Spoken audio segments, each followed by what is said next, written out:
Here we go. Welcome to the Overrated Experience Sports and Sports Betting Podcast. I'm your host, Kyle Blondin. This is the podcast for you sports bettors out there, sports enthusiasts, and we talk sports and sports betting. It's kind of what we do. It's kind of what we like to do. It's kind of what our passion is. And we're getting close to another weekend of sports betting action. And in this podcast, we're going to focus on Week 8 of the NFL and the betting opportunities against the spread for each matchup this Saturday and Sunday. And you can follow the Overrated Experience Sports and Sports Betting Podcast on X at Overrated EXPER2. That is Overrated EXPER2, also found in the description of the podcast, easily accessible to join us. Check out my tweets. I give picks, I give opinions, I give whatever I want to give because it's, my Twitter handle. So be ready for it and jump in and join the flock. And just sitting here on a Thursday evening, finishing up the Minnesota Vikings LA Ram football game. And my initial thought right now is that I expect it fully that the Rams would choke, and I thought the Vikings would walk over the Rams. Not so. 30-20.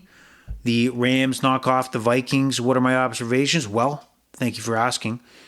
Matthew Stafford, 279 yards, 4 touchdown passes.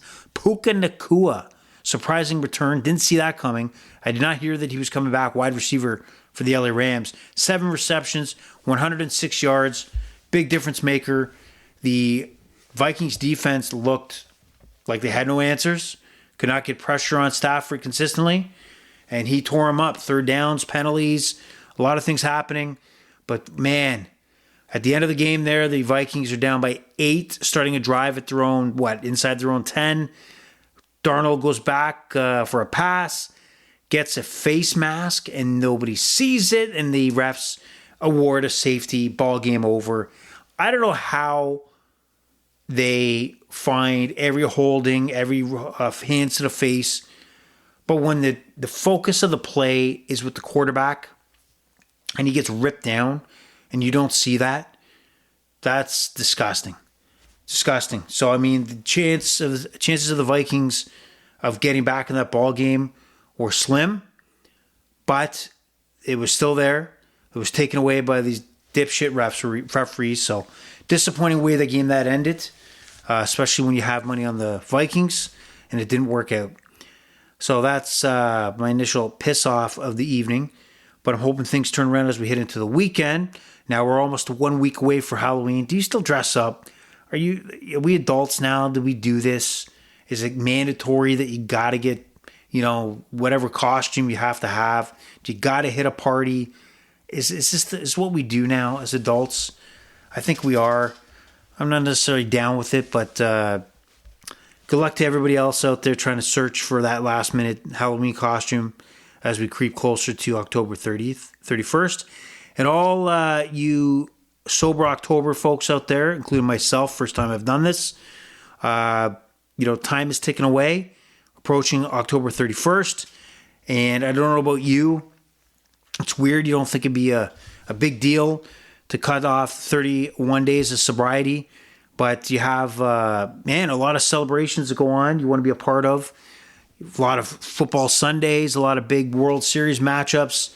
So, it is actually a task to stay sober for those 31 days in the world we live in where alcohol or anything else comes your way. It is expected to celebrate with those things. So, shout out to all my October, sober October folks out there. And this podcast, like I said, is going to focus on the spreads in the NFL. I'm hoping to pop out, like we did last week, a prop specific podcast. Now, last week, man, we had 10 prop picks, one of them which was the under with Will Levis passing yards. Turns out he didn't start the game, injury. So out of the 9, we were 7 for 9 on props. I think we have a good handle on it. And really solid in our picks last week too. We were 12 of 8 before 8 of 12 before Monday's games, and we did win that game. So we were 9 of 13 for spreads. So we really had a hot week, good week, great week, and we hope to keep it going today. So let's kick it off. NFL Week 8, and we kick it off with the Baltimore Ravens taking on the Cleveland Browns. What do you need to know here? Well, you need to know that Lamar Jackson is on fire. Lamar Jackson is at another level at the moment. Lamar Jackson tore to shreds the Tampa Bay Buccaneers on Monday Night Football. He has been lights out since week 3, and the Baltimore Ravens are humming. They do have injuries to worry about. Zay Flowers, I think, did not hit practice. Some key losses on the defensive side as well for the Ravens. And then for Cleveland, Deshaun Watson is gone for the season. Now, a couple things that stands out about both these teams, okay? Commentary. One, Deshaun Watson goes down last week in Cleveland, torn Achilles, and the story out of that was the crowd is cheering that, Deshaun Watson is being carted off. I mean, people kind of went off on it, how dare the fans, don't blah, blah, blah, this or that. Have you ever been to an NFL game? Have you ever been to an NFL game?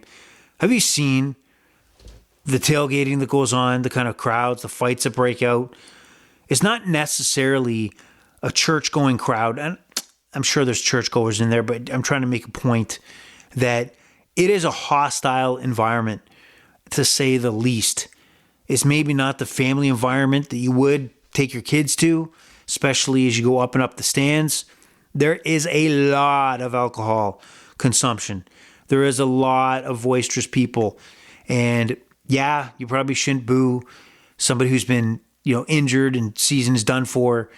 But I don't know why the bar is set high to expect anything else when it is a complete shit show at an NFL football game. So let's just say that. Fun, can be fun, but it is a shit show. And you do, got to watch your back a little bit. Now, on the Baltimore Ravens side, like I said, Lamar Jackson is, to me, taking the game to another level. He's been on fire. He's played great, fantastic, and I think he knows as a 2-time MVP that, it's Super Bowl or bust for him, and that's the bar he set, and I appreciate that. I respect that. But I find the NFL amazing and how week to week it is, because everybody is jumping on the Lamar Jackson bandwagon. Colin Cowherd, on Fox Sports, Daily Show, goes on Twitter, has a hot take talking about how, Lamar Jackson is the best football player ever, or football player right now, and goes out his way to say he's better than Patrick Mahomes. Patrick Mahomes is a quarterback, not a player. I just don't get it. I know we got to do hot takes for your shows that show up on a weekly or daily basis. But everybody jumping on the Lamar bandwagon, I get it. But let's remember that he is the second, maybe, arguably, one of the top quarterbacks in the NFL, maybe the second best quarterback. But Patrick Mahomes is the standard bearer. He is the comparison. And if I don't know why everybody loses their goddamn minds and forgets that. They start throwing out stats, this, and that. Lamar's throwing over these touchdowns, blah, blah, blah, this and that. Well, the Chiefs are 6-0. They are winning based on the tools that they have. They're winning football games because they can run the ball. I don't think Patrick Mahomes is putting up totals or not putting up totals for the sake of putting up totals. So let's cut the shit. Patrick Mahomes is the best football player and the best quarterback in the NFL. He is the most valuable player on the planet right at the moment. And for everybody to keep going buck wild on Lamar Jackson, I get it, but don't cross the line that he is Patrick Mahomes. He's not. He's not. And what we're going to do is we're going to get back to playoff time, and rightfully so. This is just the way the world works. Lamar Jackson's near the top of the mountain. Patrick Mahomes is on top of the mountain, maybe a couple mountains. Another mountain that we don't know of because he's such an elite quarterback, an elite football player. Lamar Jackson has peaked his personal awards, the 2-time MVPs. The next logical step is for him to be judged on getting a ring or at least a Super Bowl appearance. It's just the way it is. So that's the expectation. I don't give a shit how many touchdowns he threw against Tampa Bay. I don't give a shit how they tore apart the Dallas Cowboys. I don't give a shit what he does against the Cleveland Browns. It's all about, that is the expectation, the minimum for Lamar Jackson. Respect it. Acknowledge the greatness of it. But that's the minimum we expect from a 2-time MVP, potentially 3-time. But wait till we get to the winter months and we go to the playoffs, and then we'll see how many people are pissing on Lamar Jackson if he fails in the playoffs. You know what? If there's a quarterback in the NFL that has to be the guy to go against Patrick Mahomes for that, one victory out of like 5 attempts in a playoff situation, why not Lamar Jackson? He could do it. But the comparison, don't knock on Patrick Mahomes' door, because you're not there yet. You're not ready. You can't go one-on-one with the great one. He is the man. He's the standard. So just drop it already. Please, guys, with the hot takes. Cut the shit. So we're going to get back to the real deal, and that is the Baltimore Ravens in Cleveland to take on Jameis Winston. That's right. Jameis Winston's going to start for the Cleveland Browns. FanDuel has the line at 9.5 still, favor for the Baltimore Ravens. DraftKings down to 8.5. And no Bet365 here. They are out. The Score has replaced Bet365 as we lose 3 books to compare the odds and kind of go with the flow of having multiple bookies to make sure that you're picking the right odds in our favor. Right now, the Score bet, which we'll try this week, is 8.5, the same as DraftKings. So right now, it depends on who you like, right? If you like the Cleveland Browns to cover with Jameis Winston, you're obviously going to go with the FanDuel line. If you like the Baltimore Ravens, you're going to go with the DraftKings line or the Score line. I think that the Baltimore Ravens will still win by quite a bit in this matchup, and I'm going to stick with the Ravens. I'm going to take them on DraftKings. So that's what I'm going to mark down right here, 8.5. 8.5. Okay, then we move on to an interesting matchup. We got the Indianapolis Colts visiting the Houston Texans. The Houston Texans coming off a close loss to the Green Bay Packers on the road. C.J. Stroud threw less than 100 yards, which was rather eye-opening, very surprising. And the Colts are going to start Quentin Richardson again, quarterback, even though we think that Joe Flacco is the guy that will probably give them the best chance to win. So right now the lines are 5.5, 5 on DraftKings, 5 on the Score in favor of the Houston Texans. But like I said, 5.5 on FanDuel. So again, what do you like? Who do you like? What's the situation? If Richardson is quarterbacking for the Indianapolis Colts, I see it's going to be too late before they pull the chute and they go to Joe Flacco for whatever reason, injury, any reason why they got to pull the trigger and go to Joe Flacco. I see it as the Houston Texans at least keep the ball on the ground, turn the situation around. I'm going to take a -5 on DraftKings. Right? Smart play. And then we got going on to Jacksonville. We have the Green Bay Packers on the road taking on the Jaguars. Now this line on FanDuel went from 4.5 to 3.5, which is interesting. I guess some money's coming in on Jacksonville. 4.5 to 4 on DraftKings, and then 4.5 to 4 on the Score. Again, Green Bay is favored. Where do we see Jacksonville, stepping up here? I mean, there's nothing here showing me that Jacksonville, who beat a pathetic Patriots team in London, they're coming back from London to take on the Packers. I'll take FanDuel every day. 3.5 over the Jacksonville Jaguars. There is nothing telling me that I need to ride the Jags. No goddamn way. Moving on to one of the maybe biggest mismatchups of the year, much less of this Sunday coming up. The Tennessee Titans, who got shellacked after taking a 10-0 lead on the Buffalo Bills, head into Detroit to face maybe the second best team in the NFL right now. Maybe the third best team. I don't know, but they are in the top 3, and it's hard to argue that. The Detroit Lions are. They are in a 10.5-point favorite make that an 11.5-point favorite on FanDuel and DraftKings, and a 12-point favorite on the Score. I find it very hard to look at Tennessee for any hope I mean, they got Mason Rudolph, which gets them the best chance to win out of their quarterbacks. But they got nothing going on. Tennessee is in a void right now where they got to be writing off this 2024 football season, looking to the draft, looking to the future, thinking about their quarterback situation. Because right now, they don't got nothing. So the Tennessee Titans, big underdogs. Detroit, though. Jameson Williams, suspended 2 games for PED use. Receiver, impact receiver. I don't know if that matters because you got tons of weapons. You got Jerry Goff. You got, St. Brown. You got Laporta. Montgomery in the backfield. They got a lot of things going on well. They don't take the foot off the gas. 11.5 is a bit of a stretch for many teams. 31 other teams probably. But I'm going to keep my, if I had to take a side on this, which I do because I got to pick it on the podcast, I will take the Detroit Lions at 11.5.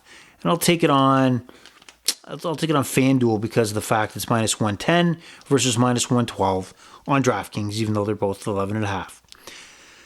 Now, interesting matchup. I don't know if you watched the Monday Nighter, one of the 2 Monday Nighters, the Tampa Bay Buccaneers, like I said, got shellacked by the Baltimore Ravens. The biggest news coming out of that matchup was the injuries to Godwin, wide receiver, busted ankle. He's probably done for the year. On a last play of the game, pretty much, or one of the last handful of plays of the game, which seemed like it was over. And the argument could be made that, man, they should have just taken a knee to avoid that exact same situation where somebody gets injured to one of their star players. Chris Godwin, gone for the year, which is going to be a huge loss. Just unbelievable situation for the Tampa Bay Buccaneers. And they take on the Atlanta Falcons, who are chasing them. The Atlanta Falcons are chasing them.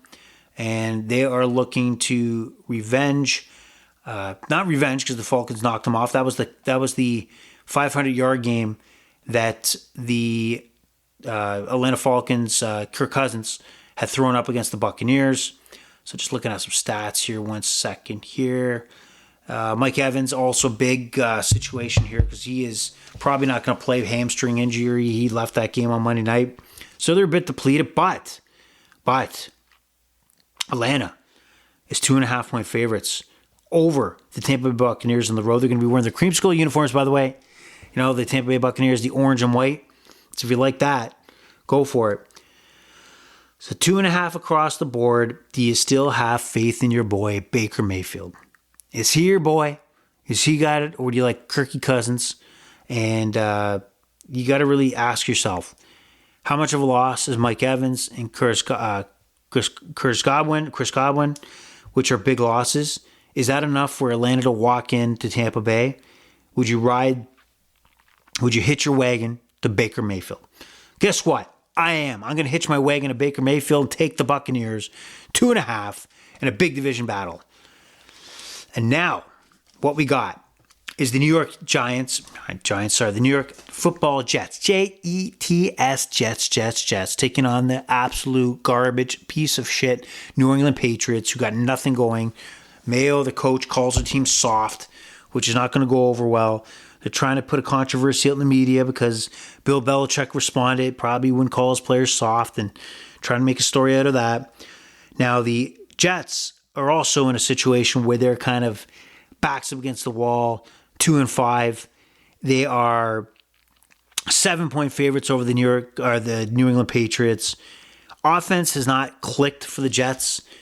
If you watch that game against Pittsburgh, I mean, there was a significant play where Garrett Wilson had a pass thrown to him, it went off his chest and it made it as a turnover for the Pittsburgh Steelers. That was a really significant play in that game. Something small like that turns into a big, giant shift in a game, a turnaround. This is not going to happen here.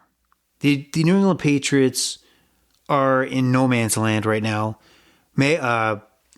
Drake May, quarterback, looking okay. He's got an arm. He's got the potential. They got to give him reps. But what is New England? They have nothing.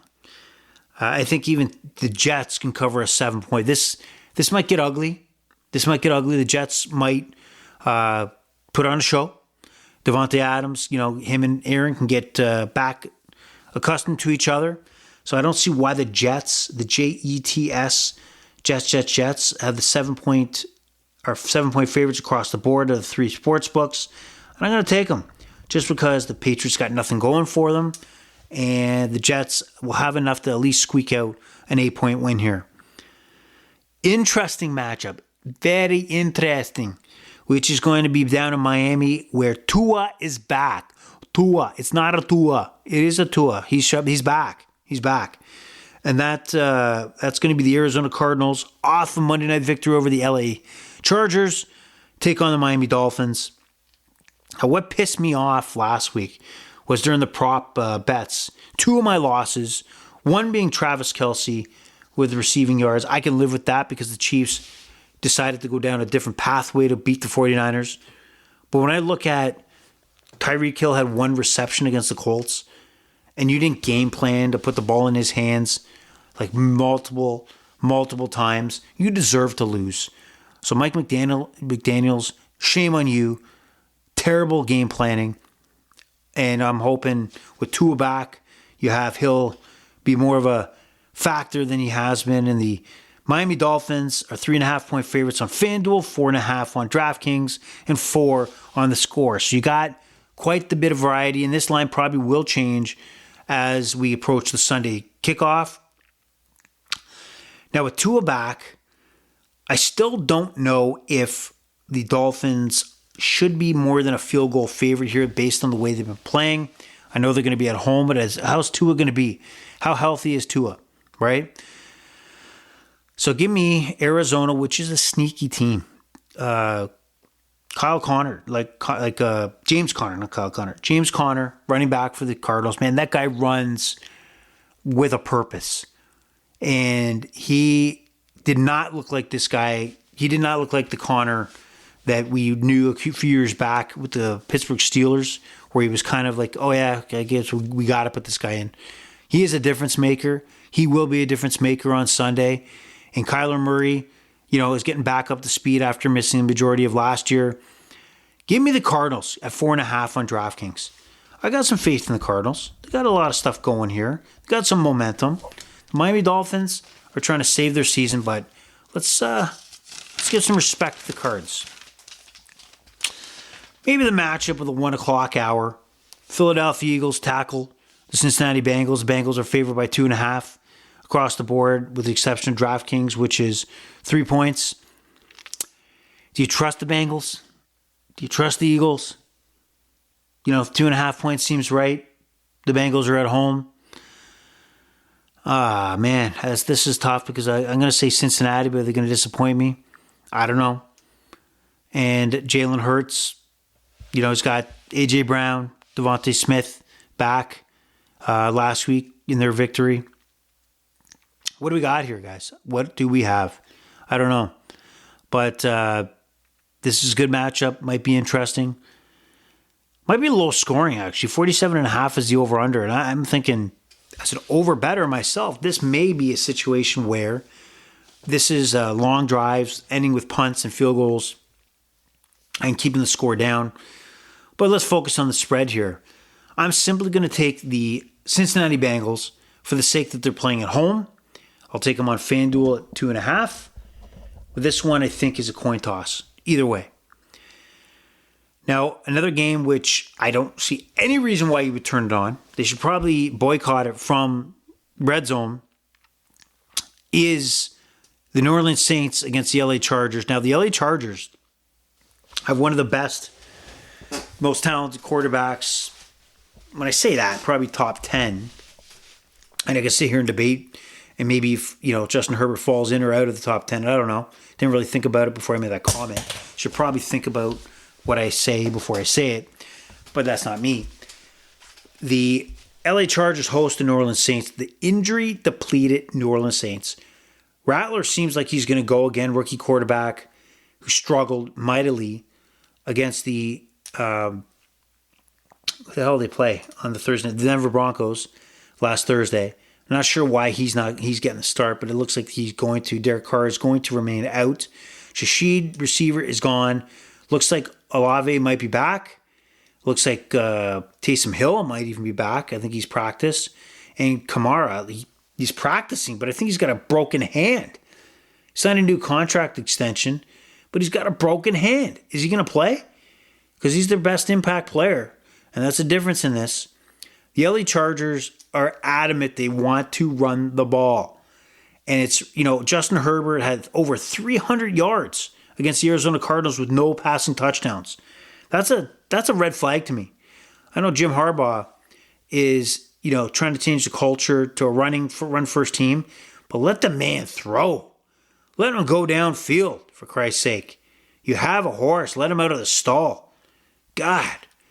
So 7 points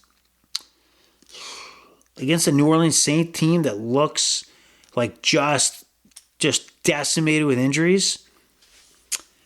I'll tell you what, I got to take the DraftKings 7 points, and I'm going to take the Chargers. I don't like it. Don't like it at all, but I think it's important. I got to take it.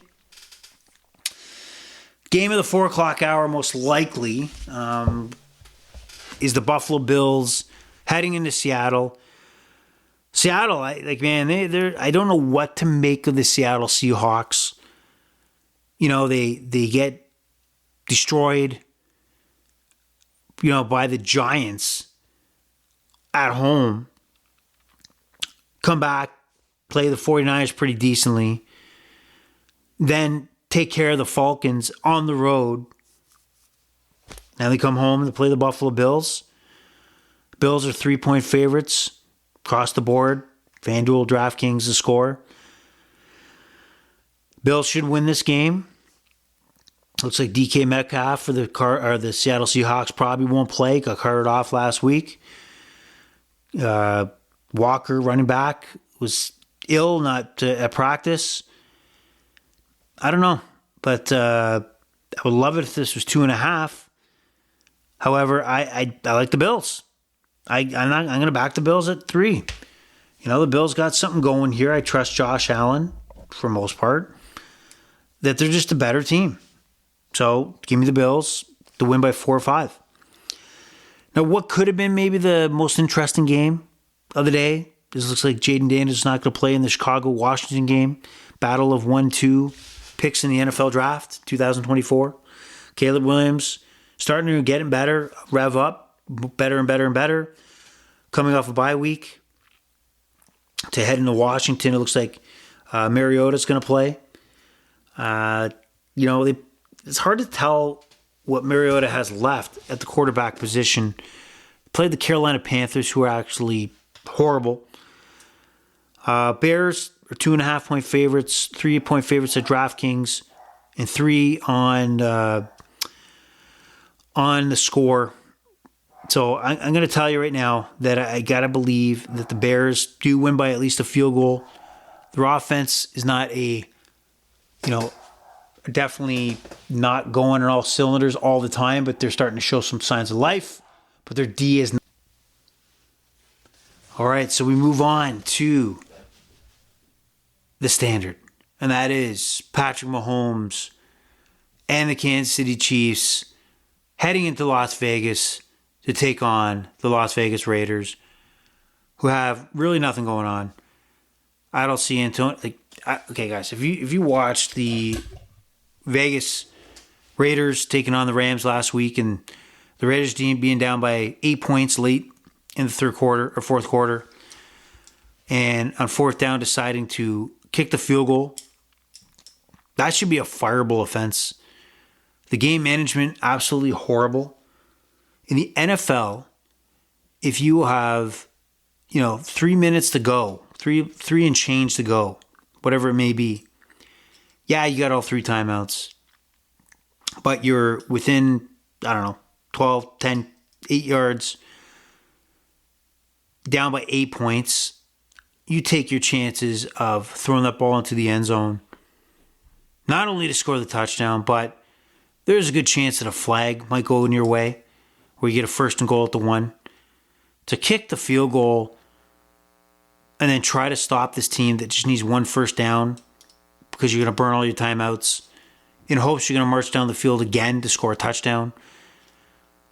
is absolutely moronic and stupid. Whatever word I can describe the stupidity of that decision. So the Raiders, I don't see holding on to Antonio Pierce after this year. Tom Brady's in the fold. I got to believe that there's going to be a long-term plan. Because what they got right now, apparently based on what we're seeing, isn't it? So they host the Chiefs. They'll play the Chiefs tough. Kansas City Chiefs smartly went out and got DeAndre Hopkins, wide receiver out of the Tennessee organization, to give Mahomes another weapon. He is an impact player. Smart move. And they come into this game with potentially DeAndre Hopkins in the lineup. And they're right now 9.5-point favorites across the board. I don't see why they wouldn't cover 9.5 points. They might grind it out. It may not look pretty. It may look like what it did against San Francisco, where they're running the ball, rely on the defense, turnovers. So what? If that's what's winning, that's what you do. That's why you're 6-0, and that's why you've won 2 Super Bowls back-to-back. So let's do this. We're going to take Kansas City Chiefs to cover 9.5 on FanDuel, because Patrick Mahomes is the standard. So are the Kansas City Chiefs. Interesting matchup in Denver. The Carolina Panthers head into Denver. Bryce Young looks like he's going to start. Andy Dalton and family in car accident that's impacted his availability this Sunday. So Bryce Young came in late last week against the Washington Commanders, threw for -4 yards. Yeah, you heard it. -4 yards. He's going backwards. You might think this is rugby. I have no idea what's going on with him. But Bryce Young starts. Now, what would your mentality be coming into this game?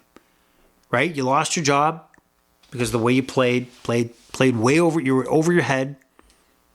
Did not play like an NFL quarterback. And now you get a shot to get that, get those snaps in.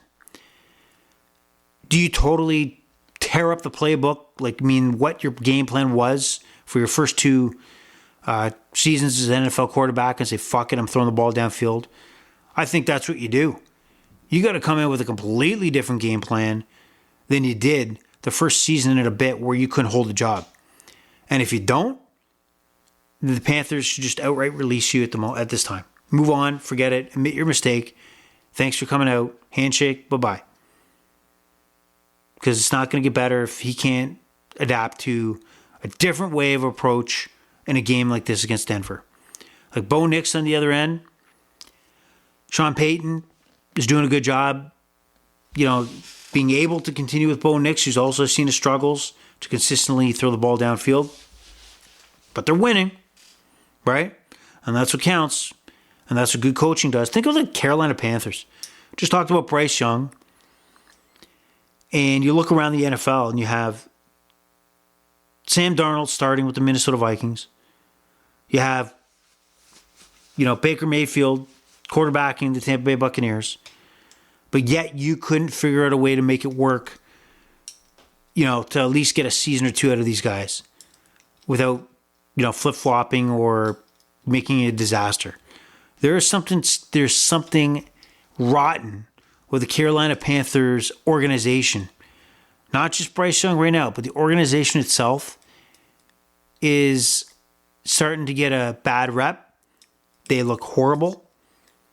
They may not know what they're doing. Guess what, guys? They may not know what they're doing.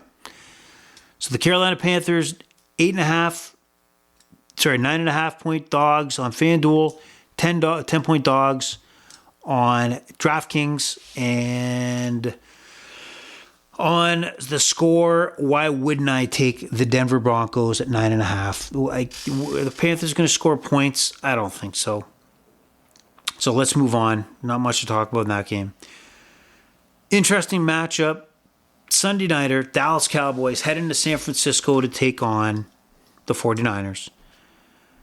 The 49ers are 4.5-point favorites across the board. They got tons of injuries. Ayuk done for the year. Jennings did not practice. But however, Deebo Samuel, who had apparently pneumonia, has been back at practicing. He may play. George Kittle was banged up. It looks like he's going to play.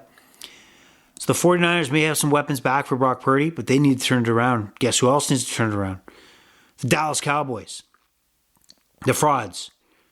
Because they got shellacked in their last outing against the Detroit Lions. What are they going to show here? What are they going to do? The 4.5-point underdogs.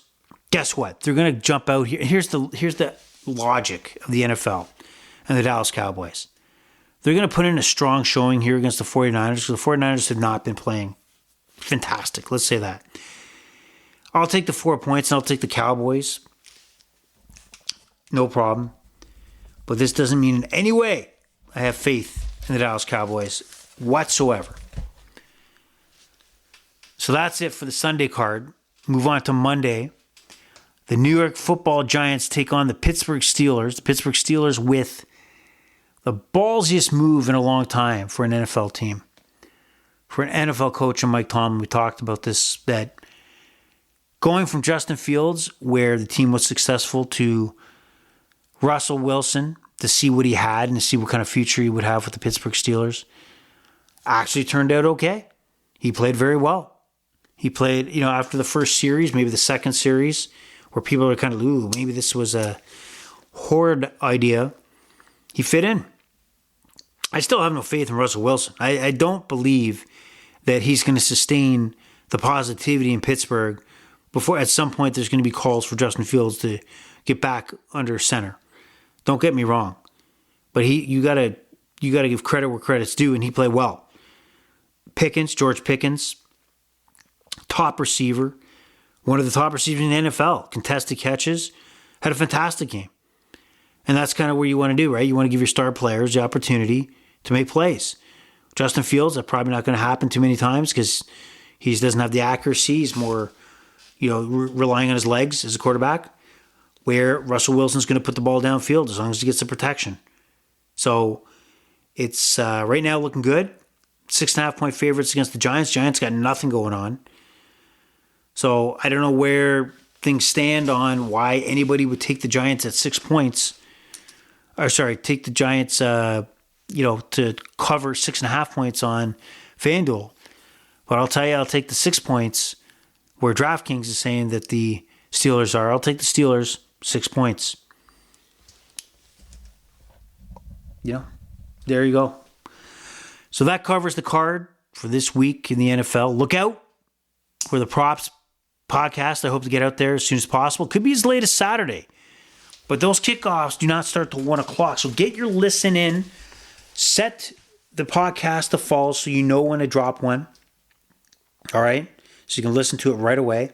Like I said, out of 9 parlays that went through, 7 were winners last week. Thought there was some good insight, some good finds.